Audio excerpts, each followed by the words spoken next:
everyone. So we're going to get started. Thank you so much for coming this evening. Great to see faces that we know from previous sessions, but equally great to see people who are new to these evenings. I guess just to give you a little bit of an introduction to Fascinating Fens, since we've got a few new faces here today. So Fascinating Fens is about trying to bring people together, an interest in the Fens, and whether that's about heritage, whether it's about nature, whether it's about creativity, might be about well-being, but it's just about trying to bring people together. We have various projects, and one of the things we do is the Fen Folks Friday. We do it every month, and there's a different talk every month. It is free, but again, feel free to join us if you would like to.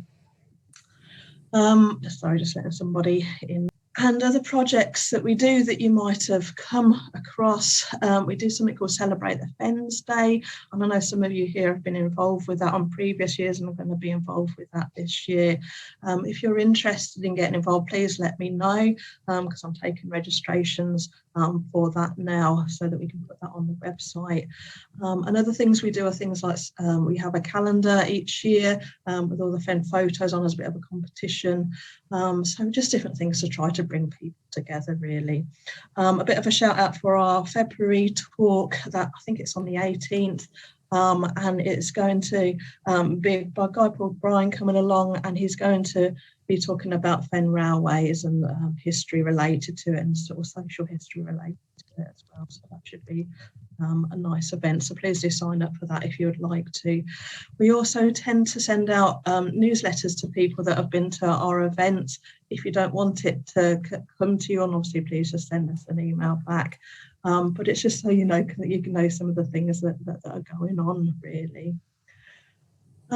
So what we'll do is we'll start the evening off if everybody's ready.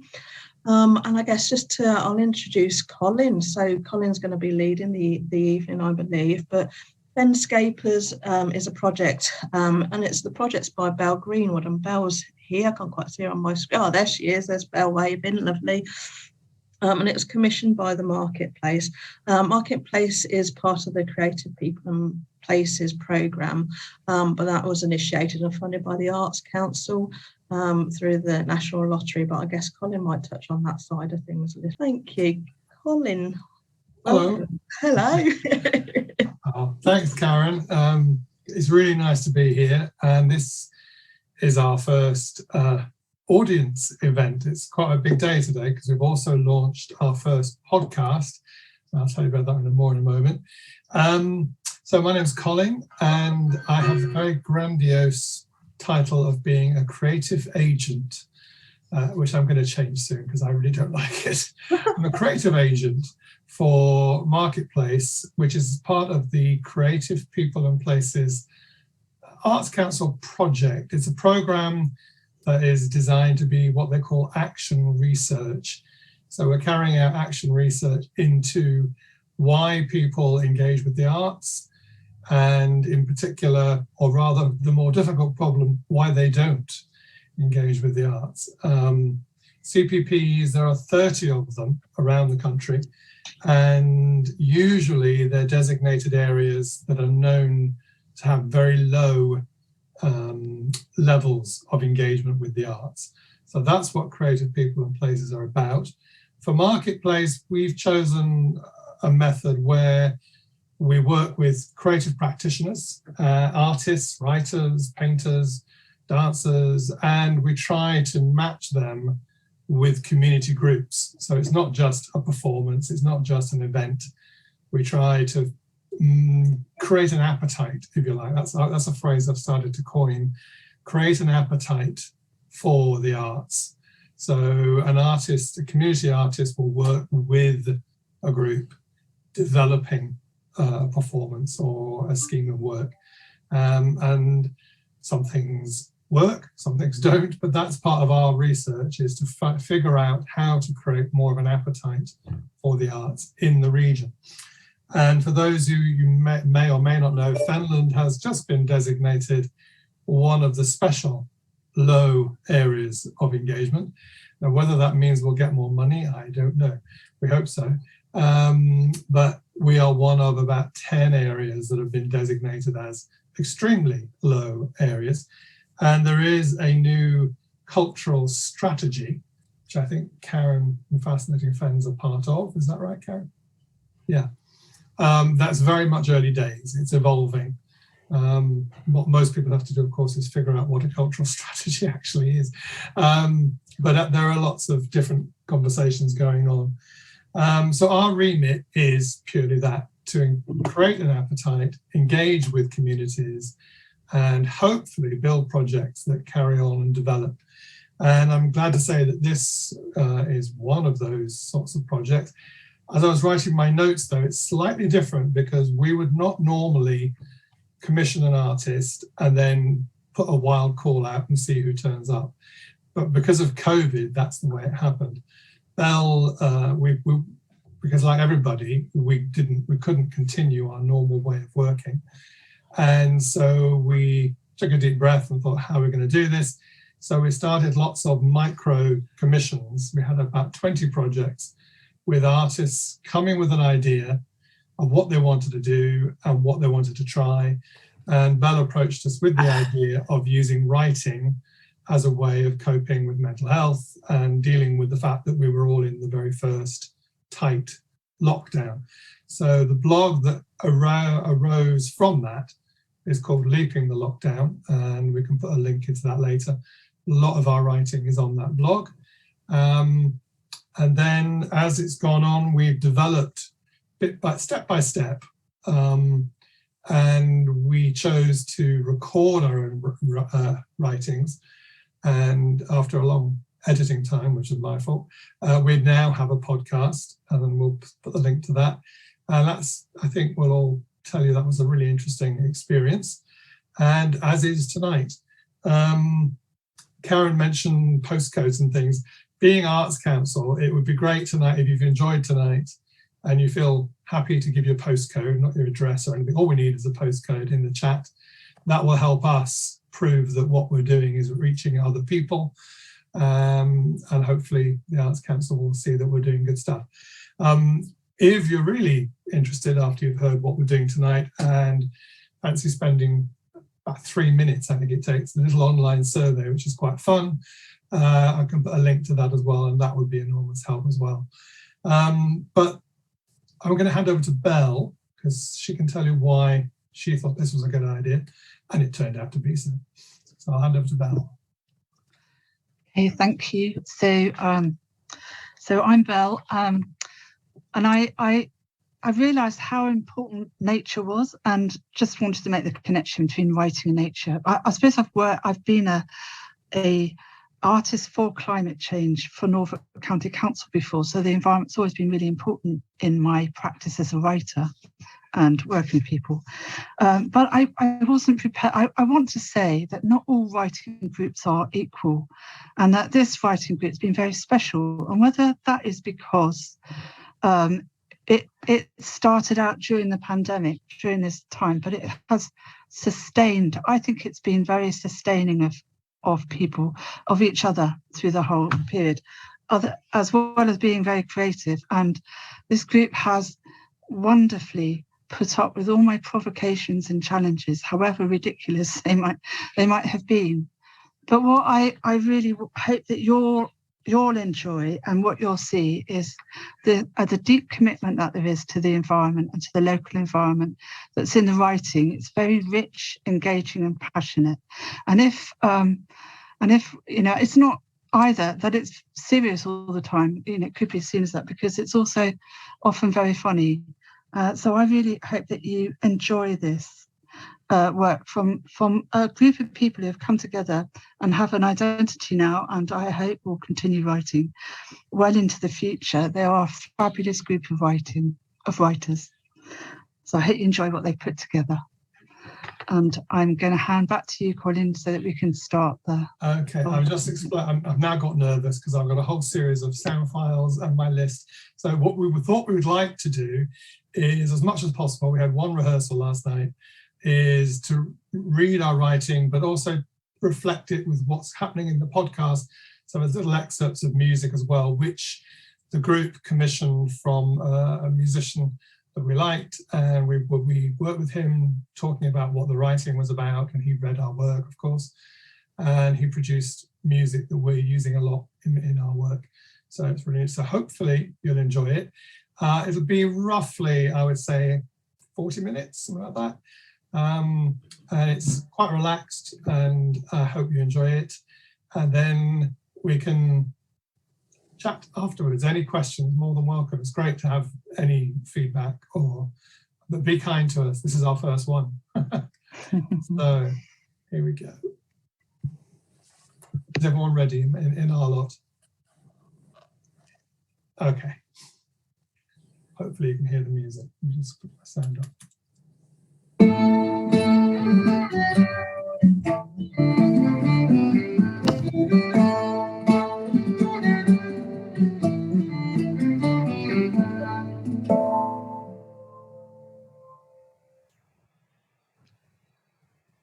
Good evening. Hello. I'm Roger Mitchell, and this first piece was composed by sorting a miscellany of conversations heard by me in various Fen Edge towns like St Ives, Ely, and Huntingdon. My FenScaper colleague Simone is going to read it with me. Simone starts. Thank you. We've had a nice time, and we didn't talk about it all day. But one's on one's guard the whole time, as I was yesterday. When they first made a fuss about it, you used to do it. I know you did. I'm legally retired now. They say that soon retirement will last for infinity. When are you going on holiday? Thursday. We're going the day before, as the first fright is early Friday. She's gone home for Ramadan, so she doesn't have to starve for so long each day. I can have as much fun at home as going there by train. You know my husband Mike, don't you? He's got big hands too. I didn't say anything, but you remember what happened? Well, he drowned in Dublin Bay. But can you drown in Dublin Bay? Well, if you can drown in a bath, I'm sure you can. Well, I'm just pleased it's all sorted now, and I know how he really died. Is she coming? Is she coming? Yes, but she didn't say why. Neither was much cop, so she took to the bottle. Only that last year, though. Only that last year? Oh, I'm not sure that's right.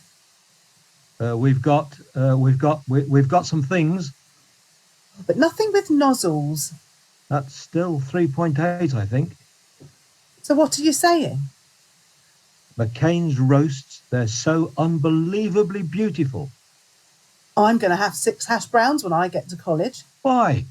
Well, why not? They're only 50p for one. Now, give me some money. Would you like all of that? Yes, please. I saw that lonely little package sitting in the tray. I was surprised, but that's what he came back with.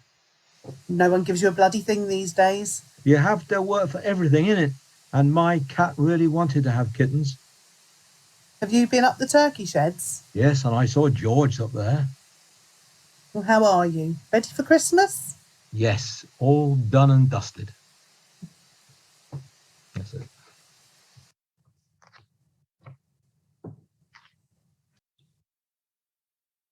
And next we have Barbara Grafton.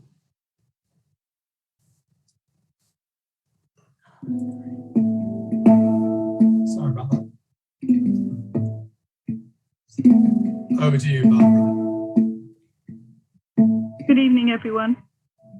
This prose piece was the outcome of an exercise set by Bologna to write an observational walk, and is titled Currants in My Cake, after this saying from Nancy Mitford: "Life is sometimes sad and often dull, but there are currants in the cake, and here is one of them."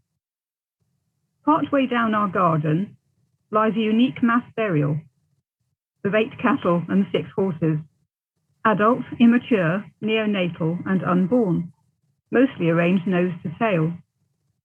They were discovered in a ditch during the archaeological dig prior to the building of our house on the highlands of the Fens. They have been radiocarbon dated to 40 to 230 AD, the very late Iron Age to mid-Roman period. It is speculated that their burial represents a highly significant event in the lives of the ancient Fenland people, possibly a votive offering or a sacrifice. No close parallels have been discovered anywhere else in the country. The burial site and its mysteries are shrouded once more in Jurassic clay. Probably from the air we could detect the line of the ditch, but from ground level there remain no signs. To reach the burial site, I pass beds of shrubs, roses, honeysuckle and clematis. I stoop to enjoy any detectable scent from each flower or the leaves, careful in case I disturb any of the webs that spiders are spinning amongst the foliage. I'm walking on the lawn, mainly ryegrass and meadowgrass, plus mosses and fungi. There's also a medley of commonplace plants. Those that I can identify include bristly oxtongue, buttercup, ribwort, plantain, groundsel, dandelion, daisy, and ragwort that have blown in from the surrounding fields or hitchhiked on birds and other creatures. Amongst the plants are scattered dozens of grey and white feathers, evidence of an unwelcome pigeon struck down by a welcome sparrowhawk. The ground slopes gradually to the boundary hedge of hawthorn, dogrose, and dogwood, which my husband planted in February sleet in the year after we moved in. In contrast, this is an exquisite mid-September day of cloudless blue sky, in which a solitary buzzard floats on the thermals, the afternoon quiet pierced only by the scolding of an unseen blackbird. The spindly branches of the crabapple are weighed down with deep rosy pink fruit. Rubbing off the waxy bloom on one with my thumb reveals a shine like patent leather. The many species of birch we planted in a small copse, underplanted with narcissus and snake's head fritillary, lean from the prevailing winds and interlace their branches. The leaves of the field maple are mottling and drooping from drought. The autumn raspberries have almost stopped fruiting, though there are a few hopeful bees and hoverflies are still casting about them for flowers. I pause to look beyond our garden and across the miles of open fen, one of the most beautiful views in the county. Straight ahead, opposite the house, prominent on the clay ridge, which is an ancient cliff edge, sits the 4-story tapering stone tower of the 1803 Great Mill.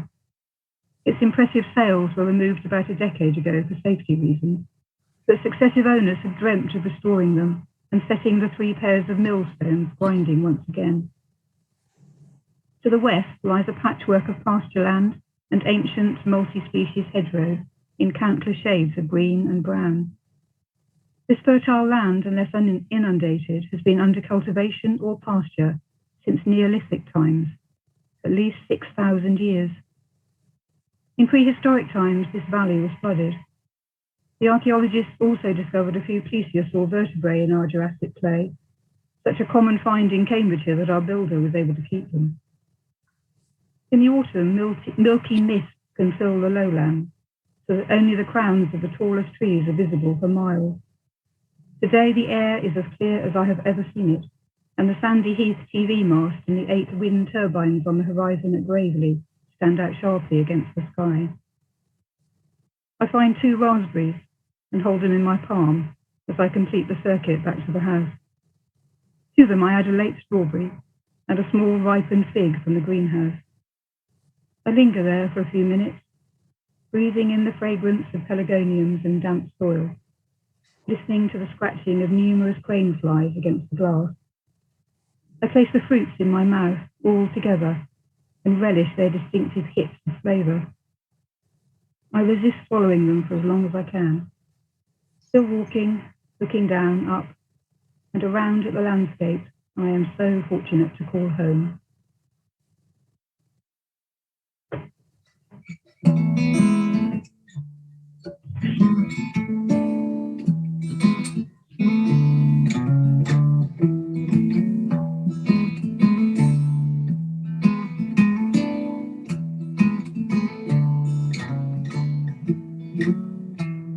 Hello, my name is Janet Curtis. I'm going to read 2 pieces for you tonight. The first one is called Mycelium City, and that's mycelium as in mushrooms or fungus. It was inspired by watching raindrops fall in a forest and then wondering what happened underneath. Mycelium City. The first wet diamond drops to the ground. A light breeze shakes the branch, and a whole shower of diamonds falls onto the leaf-laden soil, mulched and mellow. Sparkling rivulets momentarily form before seeping into the city below. Absorbed, the diamonds penetrate the damp dirt, soaking downwards towards minuscule towers and turrets. Castles and cathedrals of fungal eminence are connected by microscopic bridges and filamented walkways, which span the miniature city. Darkness is no barrier, neither is humidity. And so the concealed structures curve and stretch around the scaffolding of roots above them. With the passing of time, the sparkling wetness dulls to mud, evaporates, condenses, and falls again as wet diamonds in another place.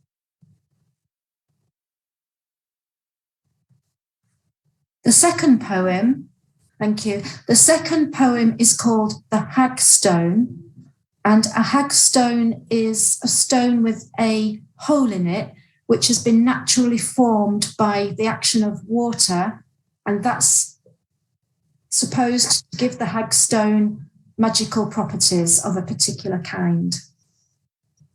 The Hag Stone. My single eye observes through time, hollowed witness of enchantment and fey, a discreet portal from your world to another. Take care along this alternative way. My single eye protects believers who repossess me from coast or river's bed. After water has worn my eye smooth, claim me for shielding against the dead. My single eye, mysterious and mystifying, warding off evil, safeguarding you. Good fortune for the wearer, keep me close, believe me, and only good will pass through. My single eye, when hung from above, brings health and good luck to your home. Display me over your lintel and make the wish. Trust me, you need never be alone. My single eye reviews the invisible world, guarding you from unwelcome spells. My eye will protect you from bad luck. Find me hidden deep among the shells.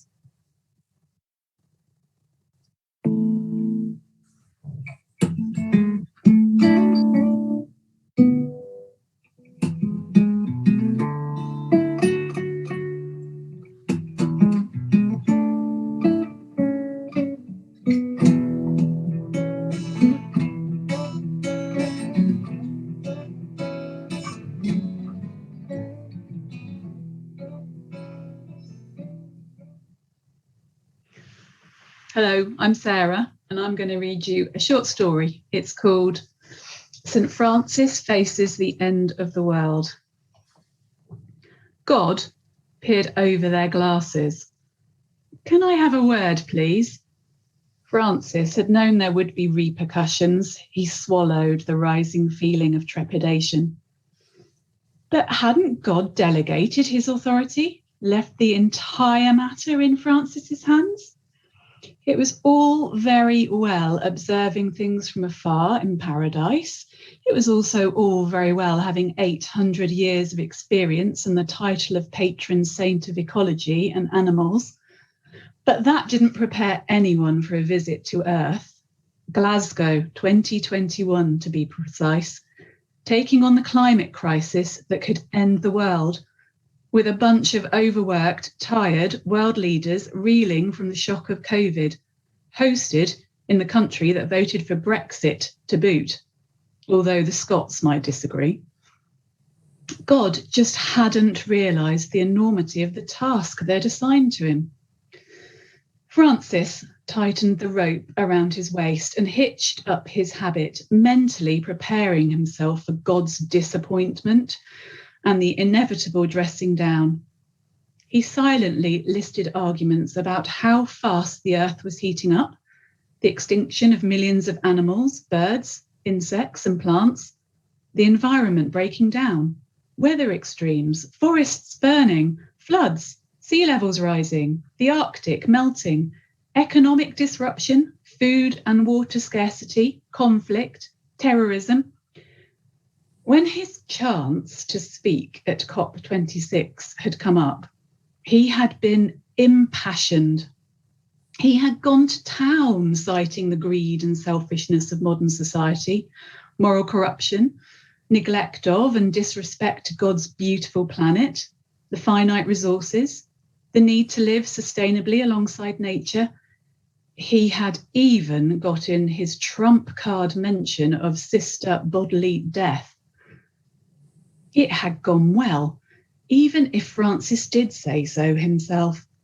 The plights of walruses fatally jumping off cliffs, the lonely, sad orangutans in disappearing forests, and of course, polar bears stranded on melting ice islands, floating helplessly away.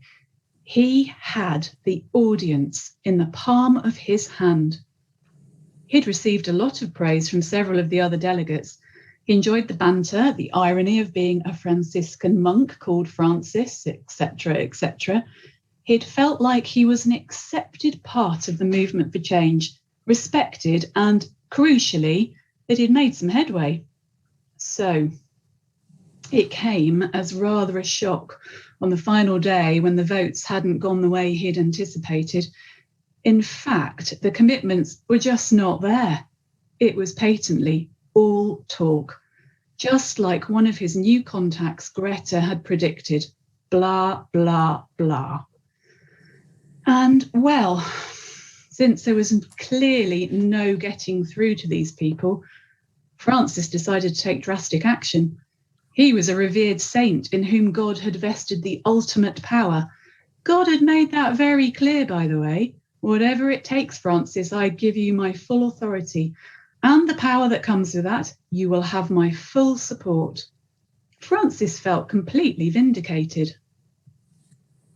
As Francis headed over to the soft seating area that God reserved for his most special chats, he peered into the courtyard behind St. Peter's Gate.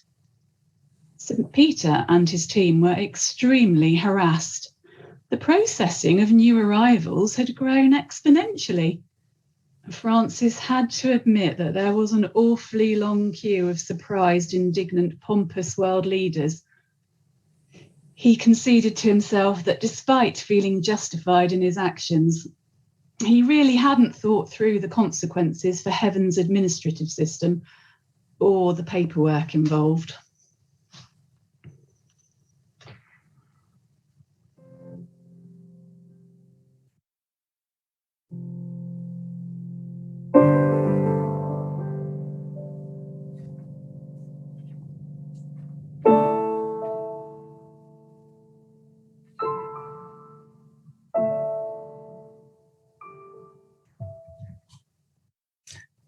Hello, I'm Helen. I'm in St. Ives this evening, and I've got two poems. This is the first one, the other one comes later, and this is entitled Water, particularly movement in, around, and on water.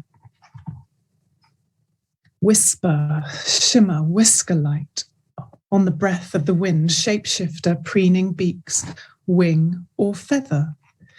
Hippity hop, bippity bop. What staccato breaks this fluidity? Me, pipit. Rhythm restored, pulsing heart, pumping life, ebb and flow. Underworld, outer world, in the world, of the world. Squid propelled to or from, enters my sight.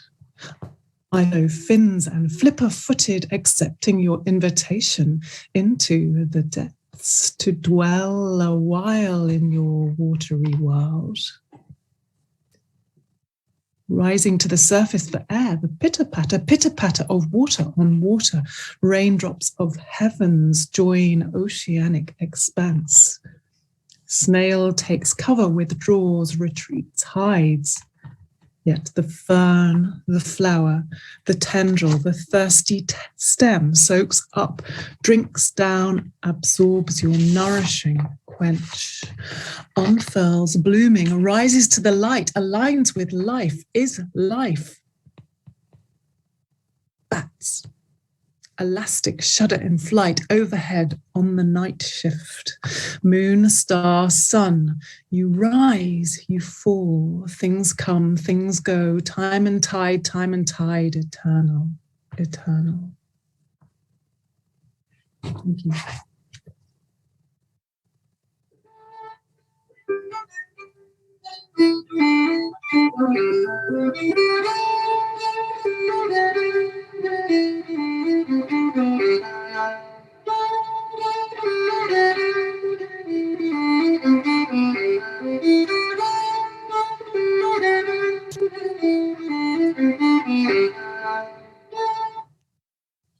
And this is entitled Days of Isolation, which was written in the first big lockdown, I think. And it was one of those Fen mornings where the fog just sat.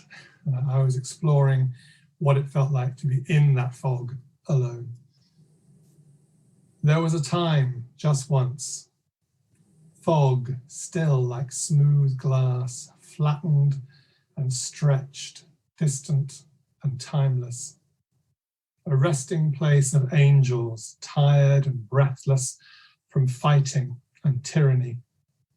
Fog pulling my eyes to find reflection at the center, in the silence of a moss-lined cave, a dark figure staring back.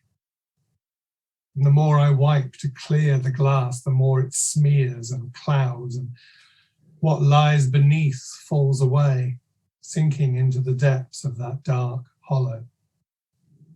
There was a time, just once, fog descending like a blanket, walking through a soft cushion, not seeing the fen, stillness and icy fingers resting on my face, in the center of soft, still, translucent space. No wind, no rustle, no snap, no flush, no flutter. Feeling the memory of fen flat, mapped by the hum and drone of slow wheels. Over there. I'm here. Over there.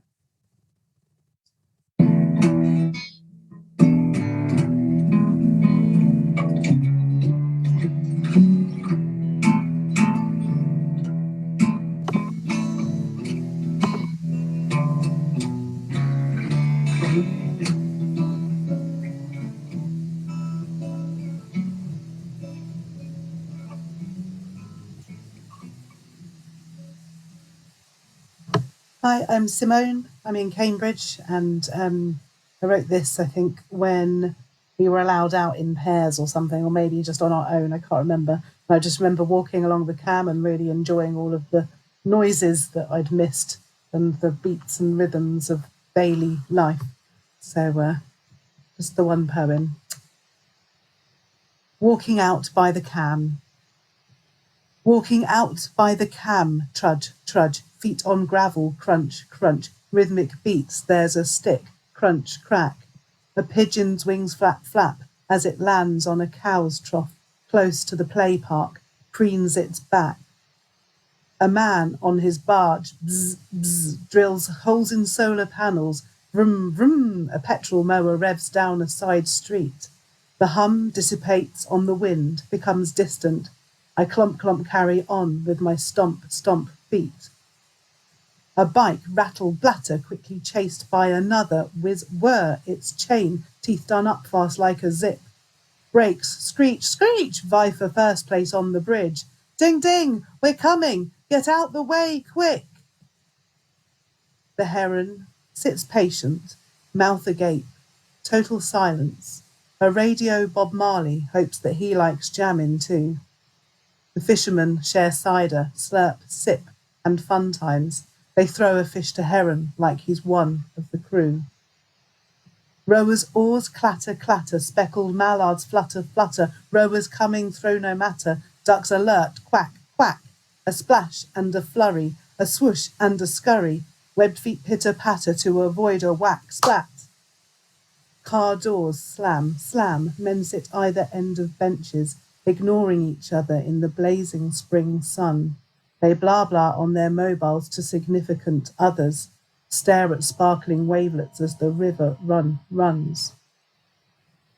Walking back along the cam, boat flags swish swish, a wren flutters in a round privet bush. A kiddie's silver scooter leans unlocked against it. Will it be there later? Only at a push. Ducks on the far bank, curled up neatly. Fast asleep already by 3:30. An old man doffs his cap in an old-fashioned manner. They got the right idea in times like these. Gentle cam lapping, weeping willow leaves shushing, ripples glimmering and flashing as the sun hits each crest. A low bloop bloop against the bank, bloop bloop. O rippling river, it's why I love you best.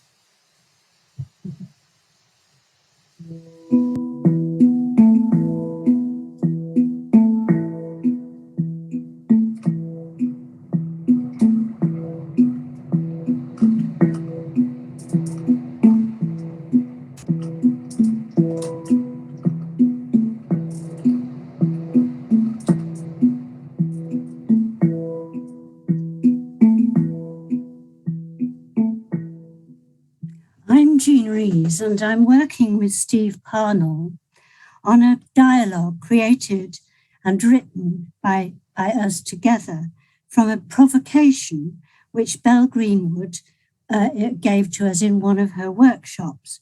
And our task was to put the Fenland into the psychiatrist's chair. I'm playing the part of Fen Blow, the psychiatrist, a mysterious, constant element of the landscape. Steve is playing Hinach, an ever-present ancient Fenland. Belle is going to read the introduction and setting the scene.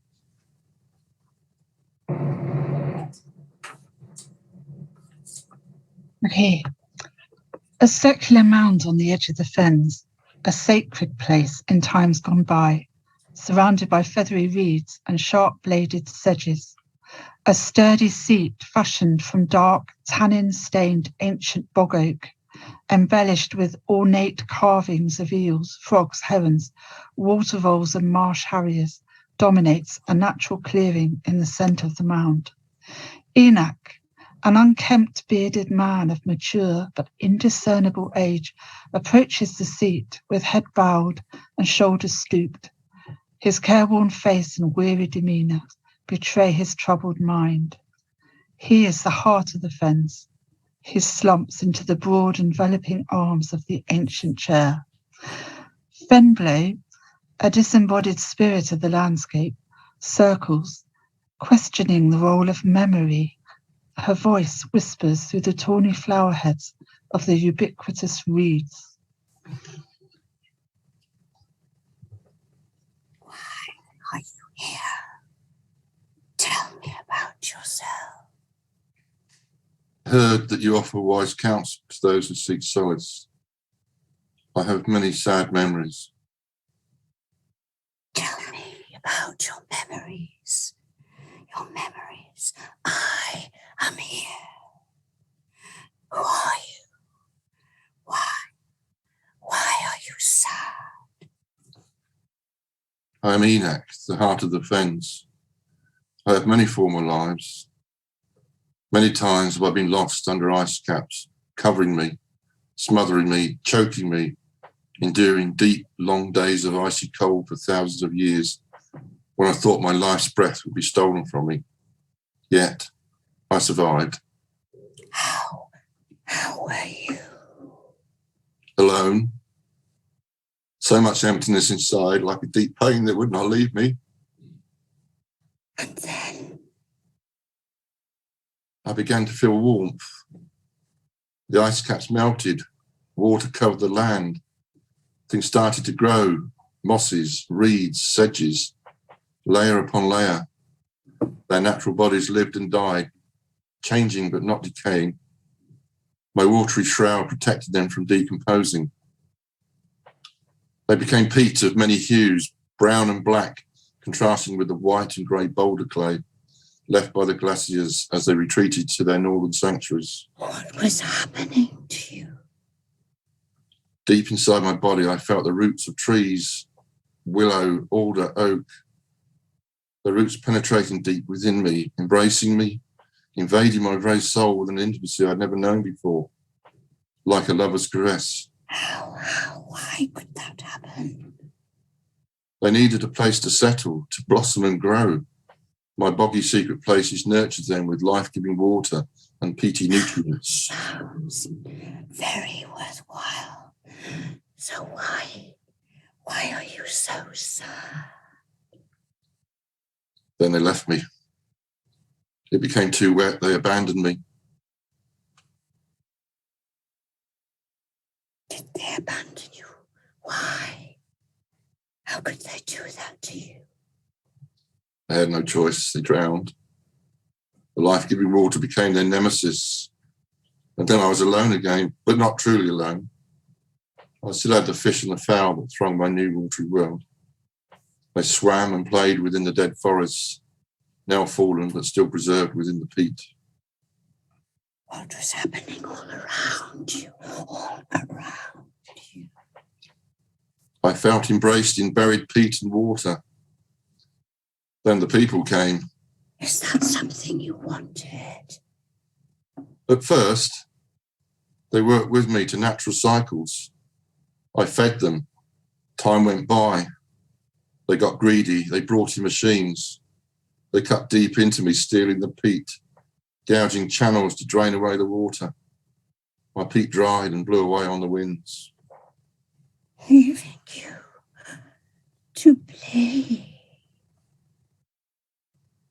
My water became stained with ichor, forming an oily sheen like blood.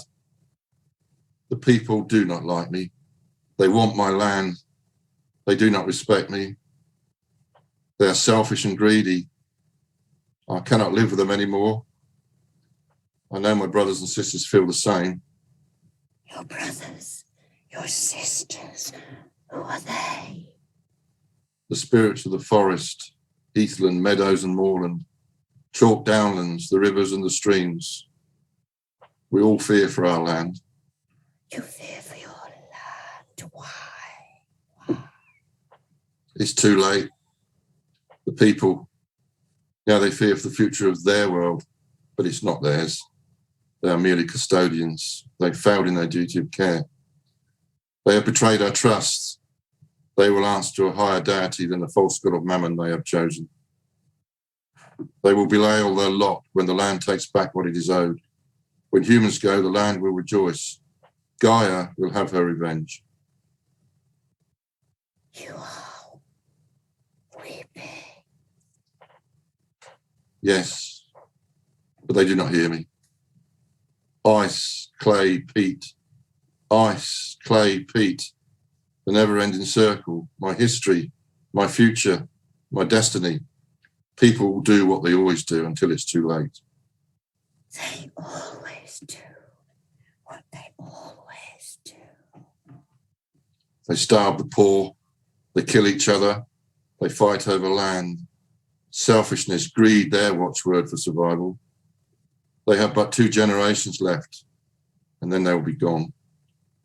This world will live on, but it will not mourn their passing. And what is left for you? What is life for you? Where are you now? I am rooted in the earth, part of the planet. I will go on, alone, for eternity.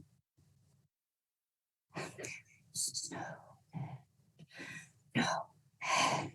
The world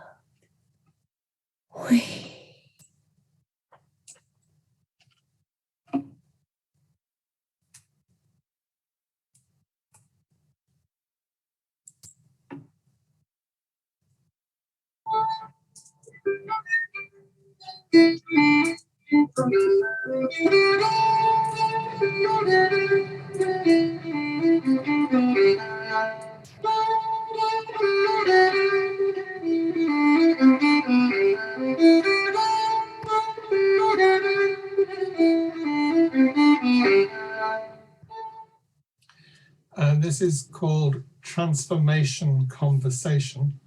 It was another exercise that we had. It was later because we were allowed out, I think. And it was my conversation with a very stubborn apple that was hanging onto a tree far too late. Why are you hanging on so long? I can't bear the idea of falling. Falling is the end of me. You've been hanging there for weeks now, all on your own. The others all left. One by one, I watched them give up and fall. Aren't you lonely? Sometimes.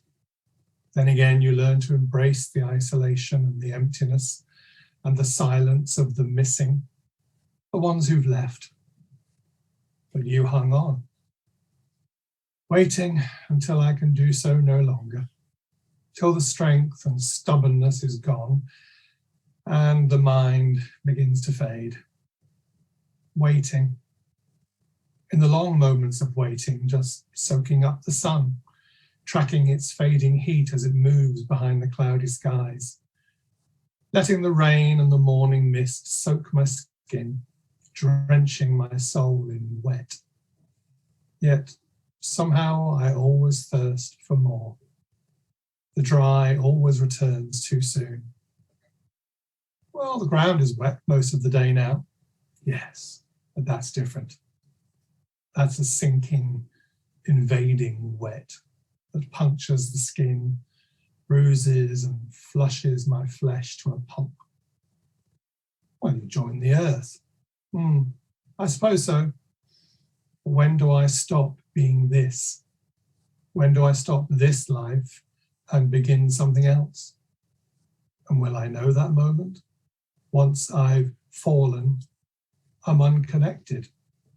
I'm still and helpless with the air around me so dank and heavy, and pearls of water on the grass seep toward me. Will I know that moment? Will I feel that second of leaving this and landing in quite another way of being?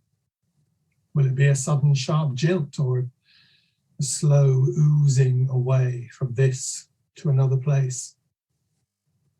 These thoughts come often in these days of short light. They slide in with the changing colours around me. Thinking colours. Colours filled with thought and wonder. Will we remember the old when we become the new?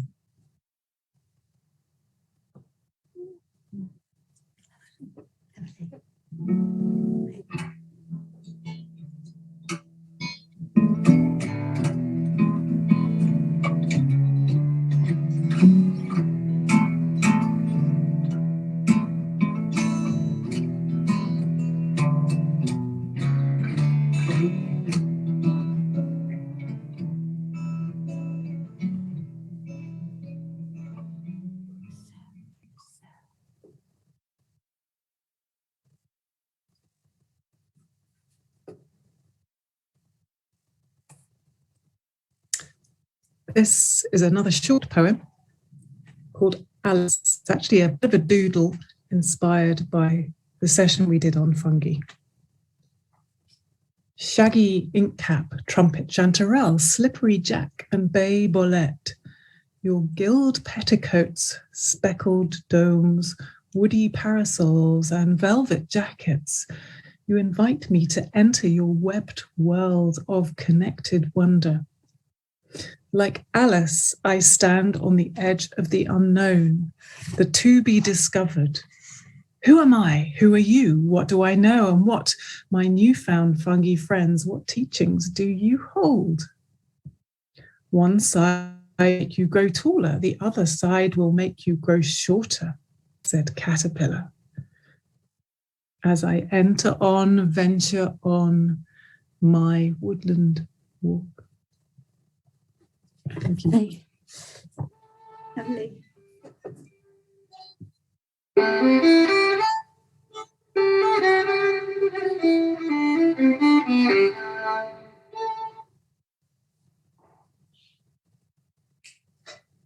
I'd now like to share with you an encounter at a 5-barred gate. This also arose from a challenge given to us by Bell. Speaking to a neighbour recently, I mentioned the ghostly figure of a monk I'd seen crossing a road in the village when driving home at dusk some months ago. Oh, she said, we've all seen him. We think he's a monk who taught at the local school and was buried near here. And this evening, I thought I saw him again as I headed towards my favourite contemplation spot, a 5-barred gate overlooking a broad meadow and west towards the sun setting over the tree-lined river. Leaning on the gate, I looked to see if I could spot any deer or foxes on the jogging track mowing around the meadow. As I prefer to be alone with my thoughts, I was a bit perturbed to see someone or something across the other side of the meadow coming towards the gate. I couldn't see clearly because whatever it was silhouetted against the setting sun. 2 long ears waggled. Could it be a donkey? I stepped to one side, out of the gate, out of sight, and looked through a straggly hedge to see what it was as it drew near. It was a man, a monk of sorts, judging by his habit, with a hare sitting bolt upright on one of his shoulders, waggling its long ears. As he came closer, I could see small birds fluttering round his head, and walking and scampering alongside him, all sorts of shrews and mice and voles and several weasels and stoats, a polecat, fox, badger, and roe deer too. Then, as he leaned on my 5-barred gate, a buzzard floated down and perched there, followed by a crow and a red kite. What on earth was I witnessing?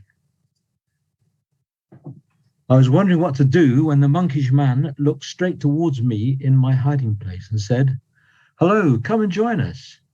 I offered a weak hello and approached. He and his wildlife gathered around one side of the gate and me the other. As I still thought this might be some sort of apparition or trick, I didn't offer my hand, nor did he to me, but he spoke again.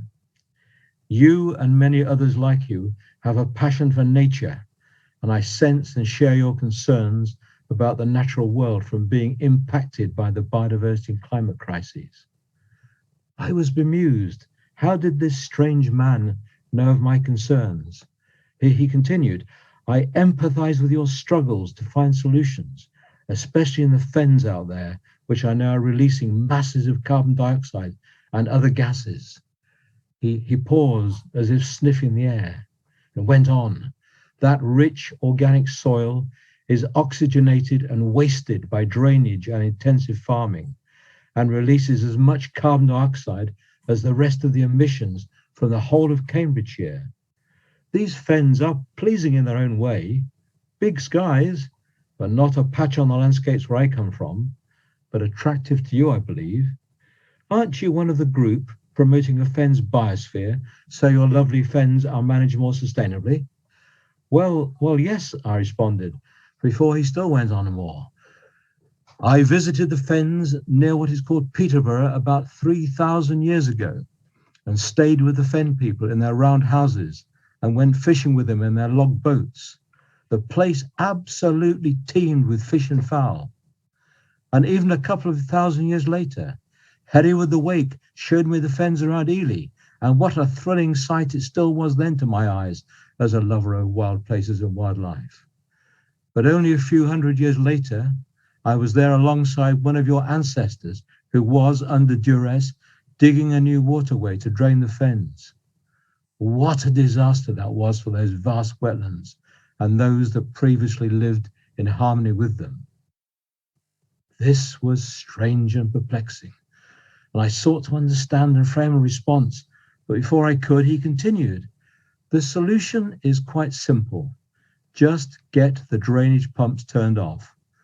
That'll save a lot of energy, and the fens will quickly revert to the magnificent wildlife-rich wetlands they once were. I found my voice again. But that would be a bit drastic, to say the least.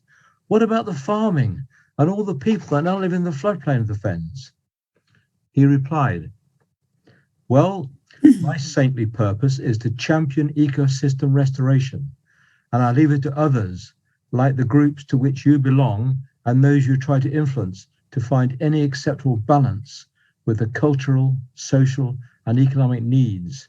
So, my friend, get on with it, and I wish you well and success. With this command and encouragement, the monk smiled, waved, and began to turn away. I found my voice again. Are you the former schoolteacher monk that we see around the village? He looked back at me with a broad smile and chuckled and said, what, you mean Father Ambrose? No, he's a real ghost in his own right. I'm just Francis of Assisi. And with that response, his shape dissolved into the streams of orange light coming from the setting sun, and all the animals with him dispersed into the meadow and woodland. I made my way home with new resolutions triggered by this extraordinary encounter. Or was this just my fantastic imagination running away with me? Was it a dream? Had I been talking to myself? As I walked back towards my house, I heard a laughing cackle, and there, perched on the apex of the roof, illuminated by the last rays of the sun, was a sea eagle. I'd never seen one near here before. It fixed me with one eye, nodded its head, and clearly said, in the same cackle, flood the fens, flood the fens, flood the fens. At that moment, my neighbour's black cat caught my attention by rubbing figures of 8 around my legs. When I looked up, the eagle had gone. And when I looked down again, the cat had run back to the lane and was there picked up by a man who gave me a friendly wave and smile and walked on, whilst the cat, comfortably on his shoulder, reached out a paw to try and pat the man's shining halo. Thank you.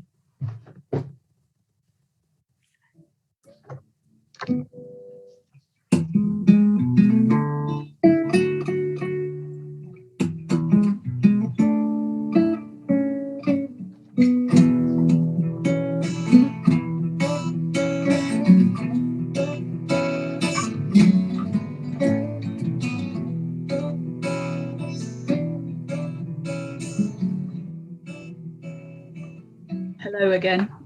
This is a very short poem. It's called Stools and Rooms.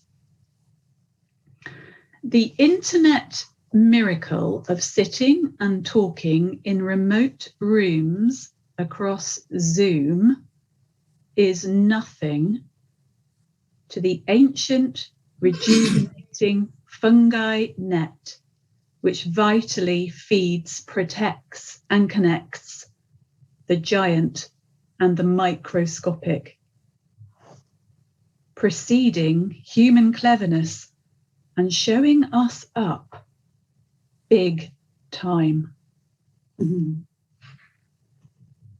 Good.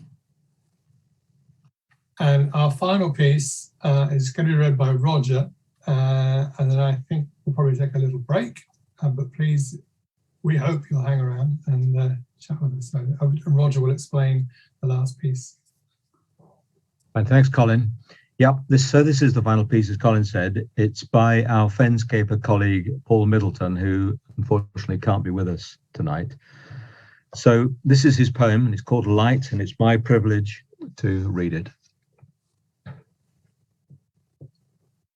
Light leaks in, levers out reluctant, sight-severing shadows clinging to the night. Like leaven lifting lumpen dead dark depths of deep time secrets sheltering from the piercing eye of truth. First filtered rays coax earth fast shoots, waking to warmth, reaching up to greet the sun, source of exuberant light, defining day, month by month, sufficient for millions of plants and trees to stand tall and grow. From this light, black dissecting, those that love the dark must hide and rest, conserve, repair. For in the darkness too comes healing, restoring strength, new seasons rising. And in the depths, new knowledge is gained, garnered for growth, understanding is revealed in a cycle of gift and loss, light's absence welcomed for its promise of life begun again. Thank you. Lovely.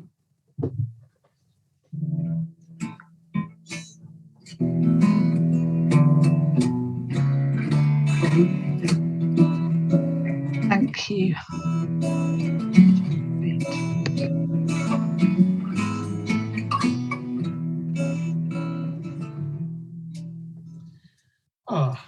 So that's our presentation. And yeah, we would love any feedback, but I'm also very curious to know you fascinating Fens members, what your interest in not only our work, but also where your interest in the Fens comes as well, because it's always nice to know who we're connecting with. So over to you, Karen, really, what you'd like to do next. Oh yeah, thank you, Colin. Colin, would you like to do the discussion now? Would you like a couple of minutes break now? Which way would you like to do? I'm happy with either. I'm likewise, if people need a little break, but I'm more than happy just to carry on, I think. Oh, fine. Yeah, fine. Okay. Yes. So it was really, as performing on Zoom is really different to being in the room. So, and yeah, I could not tell. Normally when you're on the stage, you can feel whether an audience are with you or not, and you looked as if you were enjoying it. But it'd be nice to know what you thought. Any questions you've got, really. Yeah, thank you, everyone. That was amazing, and all of the things that you spoke about was all really thought provoking. Some of it was funny, some of it was very sensitive, and yeah, definitely thought provoking with it. I really enjoyed all of them. They all had different qualities within it. Thank you very much from the audience. Yes, thank you. Yes. I didn't know what to expect this evening, and it's wonderful. Thank you. Oh, that's great to hear.